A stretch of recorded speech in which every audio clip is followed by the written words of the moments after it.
ننګرهار کې د تودو سیمو ښوونځیو کې کلنۍ ازموینې پای ته په رسېدو دي. له دغو ازموینو وروسته زده کوونکي 3 میاشتې رخصتي لري.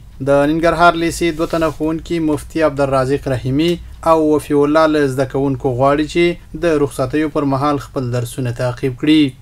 او زده کوونکو ته مو به پیغام د دې په اړه باندې دا دی چې کوم زده کوونکي فارغېږي د 12مو ټولګیو څخه هغوی باید د راتلونکي ازموینې چې کانکور ملي ازموینه ده هغې ته چمتووالی ونیسي او کوم زده کوونکي چې د یو ټولګي څخه بل ټولګي ته ارتقا کوي عموما د ننګرهار د پوهنې ریاست مشرتابه د هغوی غوښتنې په اساس باندې دغه زده کوونکي عموم کې د ژبو په اړه باندې چې هغه پښتو، دري او انګلیسي ده دا کتابونه ولیکي، ولولي، لیک به هم ښه شي او همدارنګه د دې ترڅنګ زده کوونکي باید د ساینسي علومو په برخه کې چې ریاضیات شو، فیزیک، کیمیا شو دا په ښوونیزو مرکزونو کې تعقیب کې تر څو په هغې برخه کې نور هم ارتقا وکړي او لوړ شي. د دې ترڅنګ انګلیسي، کمپیوټر او دغه ژبه او کمپیوټر برخه هم پیاوړې کړي.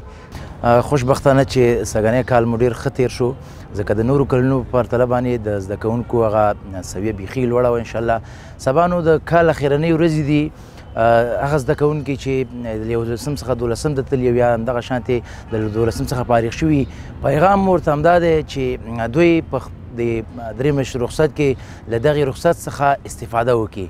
د همدغې لیسې زده کوونکي کمین او ابوبکر بیا وایي راتلونکو رخصتیانو ته یې پوره چمتووالی نیولی تر څو پکې کورسونه او نورې زده کړې وکړي. دغه خلک چې امتحانونه رخصتېږي بعضې زیاتره وخت په کرکټونو او بې ځایه هسې وخت تېروي که نه دې نه هېڅ شی هم نه جوړېږي. نور کورسونه دې تعقیب کړي تر څو راتلونکي کې دې ته مشکل پیدا نه شي.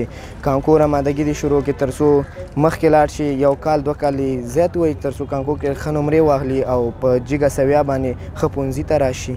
زما د امتحانونو لپاره دغه 3 میاشتو کې دغه پیغام دی ټولو زده کوونکو ته چې دغه د 11 ته که ځي که هر څوم صنف ته ځي دوی باید دغه کتابونه پیدا کړي، دغه تدریس کړي. که دا کتابونه دوی نشي پیدا کولی دوی باید کورسونو کې ځان واچوي، امادګیانې وي تیار کانکور دپاره ځان برابر کړي.